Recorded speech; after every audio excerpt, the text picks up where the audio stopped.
Never stop learning. बहुत अच्छा thought है, हमें हमेशा सीखते रहना चाहिए। आज हम सीखेंगे आउटपुट्स कैसे निकालें with short hand operators in blue जे।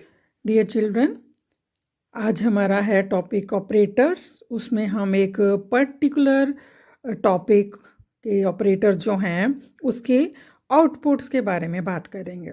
बहुत सारे ऑपरेटर्स होते हैं। अरिथमेटिक ऑपरेटर्स आपको पता है, कैलकुलेशंस करने में सॉल्व होते हैं। Increment operator, decrement operators.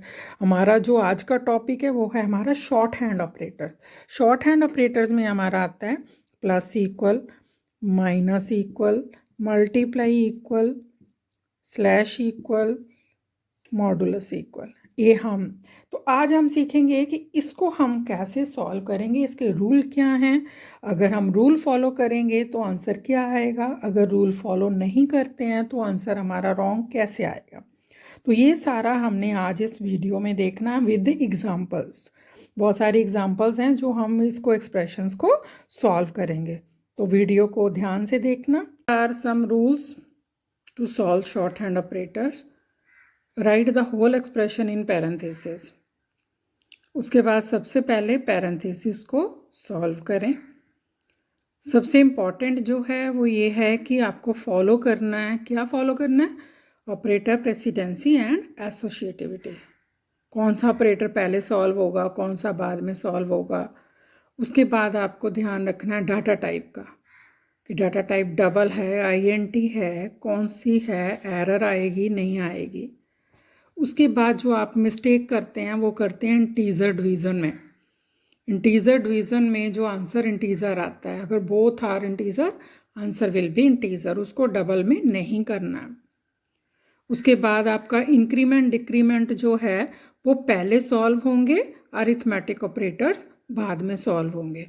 तो ये आपने रूल्स जो हैं वो फॉलो करने हैं जब आप शॉर्ट हैंड ऑपरेटर्स करेंगे। अब हम इनकी एग्जांपल्स करेंगे। ये हम एग्जांपल लेते हैं। x is equal to 10, x plus equal 10। तो इसको एक्सपेंडेड फॉर्म में हम लिखेंगे x is equal to x plus 10। So value of x is 10, 10 plus 10 20। So here it is the correct answer, x is equal to 20। देखिए, m is equal to 5, n is equal to 2, m slash equal to n। अब इसको solve करेंगे। m is equal to m slash n, simple. तो इसकी value आ गई 5 divided by 2, it is a 2। So answer is 2। Here also no change. Now we will do the rule. हम rule follow करेंगे कि उसके साथ अगर नहीं करते तो क्या इफेक्ट आता है। ये देखिए, ये हम एग्जांपल लेंगे एक कि इसको जो हमारे रूल्स हैं उसके अकॉर्डिंग कैसे करेंगे। x is equal to 10, x multiply equal to 2 modulus 3। बेटा इसको जब भी एक्सप्रेशन को एक्सपैंड करना, this is expanded form, expanded, ये एक्सपैंडेड फॉर्म है। इसको कैसे लिखा हमने? x is equal to x multiply, whatever sign here you will use same sign, उसको सेम को यूज करके उसके बाद ब्रैकेट में एक्सप्रेशन लिखना है। ये एक्सप्रेशन बहुत जो इक्वेशन है बहुत छोटी सी है, आपको लगेगा बहुत छोटा सा, इसको ब्रैकेट में क्यों लिखना, अभी बताएंगे क्यों लिखना। तो ये आपने ब्रैकेट में लिखना है। इसको हम सॉल्व करते हैं। 10 मल्टीप्लाई 2 मॉडुलस 3, ब्रैकेट पहले सॉल्व होगी। 2 मॉडुलस 3 आपको पता है कि कितना आंसर आएगा। अगर नहीं पता तो ये देखो, इसको मॉडुलस कैसे करेंगे, ये डिवीज़न है, इसको डिवाइड करेंगे, कोशेंट 0 और रिमाइंडर 2, ये आपका 2 आंसर आएगा। उसके बाद है 10 multiply 2 20, correct answer, this is. हम इसको सॉल्व करते हैं, इसके साथ आंसर देखते हैं। इसकी वैल्यू है 10 multiply 2 modulus 3। Multiply will solve first according to priority.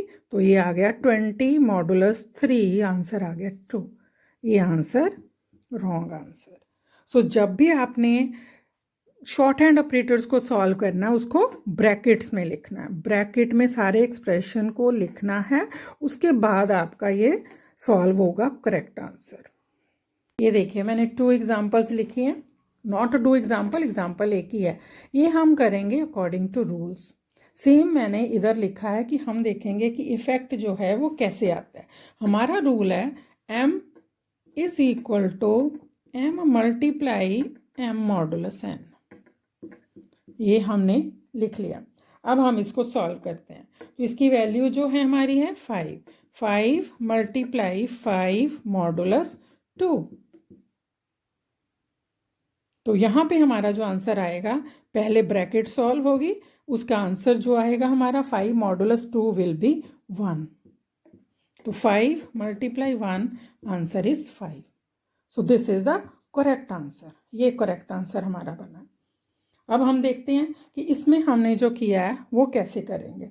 जो अगर हम भूल गए ब्रैकेट लगाना, m is equal to m multiply m modulus n। अब इसका क्या रिजल्ट आएगा?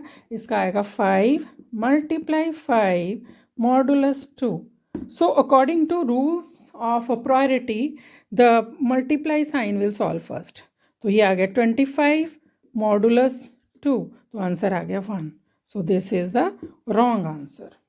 देखिए बेटा, नेक्स्ट एग्जांपल है हमारे पास a15 a multiply 2/3 + 1। This is an example. इसको एक्सपैंड किया हमने, a इज इक्वल टू a मल्टीप्लाई दिस। इसको रूल्स के अकॉर्डिंग लिखा। इसको ब्रैकेट में लिखना है। जो भी सिंबल यहाँ पे है वो आप सिंबल यहाँ यूज़ करेंगे और उसको बाकी सारे एक्सप्रेशंस को ब्रैकेट में लिखेंगे। अब आप सोचो कि पीछे सेमीकोलन नहीं लगाया। मैं प्रोग्रामिंग में पूरा नहीं लिख रही, मैं जस्ट एक्सप्लेन कर रही हूँ। ये अगर आपने प्रोग्रामिंग में प्रैक्टिकली है, हमारा प्रोग्राम में है, तो हमारी सेमीकोलन आएगा। लेकिन हम फाइंड द आउटपुट में ये आपको एज ए क्वेश्चन मिलेगा। यहाँ तक आपको एज ए क्वेश्चन मिलेगा, उसके बाद आपने सॉल्व करना है। Now a value is 15 multiply 2 modulus 3 + 1। 15 multiply 2 + 1, ये ब्रैकेट में है, ध्यान रखना। 15 मल्टीप्लाई 3 45। अब हम दूसरा आंसर देखते हैं। दूसरा आंसर देखते हैं कि ये कैसे आएगा। ये आएगा हमारा 15 multiply 2 modulus 3 + 1। So multiply will solve first. ये आ गया 30/3 + 1।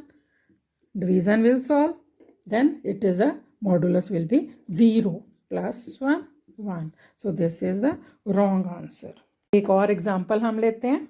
x value 12, x / (2 + 1). दोनों में मैंने सेम लिख लिया है। अब हम इसको सॉल्व करेंगे according to rule. x is equal to x/2 + 1। ये हमारा एक्सप्रेशन बनेगा, एक्सपैंड होगा।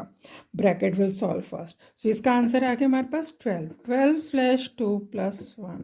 सो ये आ गया 12/3, आंसर विल बी 4। इसको सॉल्व करेंगे, इसको देखेंगे। x is equal to x/2 + 1। हमने ब्रैकेट नहीं लगाई है, ब्रैकेट के बिना हम कर रहे हैं। इसकी वैल्यू आएगी 12/2 + 1। So division will solve first here. Okay, plus will not solve, division solve होगी और डिवीजन में जब वैल्यू आएगी तो ये आएगी 6 + 1 7। Now you can see the difference between these two. तो आपको रूल फॉलो करना है। रूल ये है कि जो भी एक्सप्रेशन आपका इक्वल टू साइन के बाद लिखा है उसको आपने ब्रैकेट में लिखना है एंड ब्रैकेट विल सॉल्व। एक हम और एग्जांपल लेते हैं जिसमें बहुत सारे ऑपरेटर्स हमने ले लिए हमने प्लस प्लस माइनस माइनस के साथ ही है, वो हम देखते हैं। वो हम वैल्यू फिल कैसे करेंगे। 4 - 4 प्लस, यहाँ पे इसकी जब इस राइट साइड को जाते हैं हम तो इसकी वैल्यू जो है वो जो अल्टर हुई, चेंज हुई, वो जाएगी। तो यहाँ पे प्लस प्लस ने किया 5, प्लस करके इसमें उसने वैल्यू कर दी 6। सो x की वैल्यू जो बनी है चेंजेस होके वो बनी है 6 plus when you go to right side तो उसकी चेंज वैल्यू जाएगी, तो इसमें वैल्यू आ गई 6। सो हमारा ये आया 4 तो 6 10 प्लस 6 16। सो आंसर आ गया हमारा -12। अब हम चेंज देखते हैं कि हमारी चेंज जो यहाँ पे है वो कैसे आई है। वो आएगी हमारी 4 - 4 + 6 + 6। अब इसको कैसे सॉल्व करते हैं? प्रायोरिटी बेस पे, which come first will solve first. So 4 - 4 will solve first. ये आ गया हमारा 0, उसके बाद आ गया +6 + 6, सो आंसर आ गया हमारा 12। Now you see sign difference. ये जो आंसर है हमारा बना, ये हमारा गलत बना है। -12 will be the correct answer. So children, ध्यान से करेंगे रिवाइज, बहुत इजी है और बहुत अच्छे से कर सकते हो आप।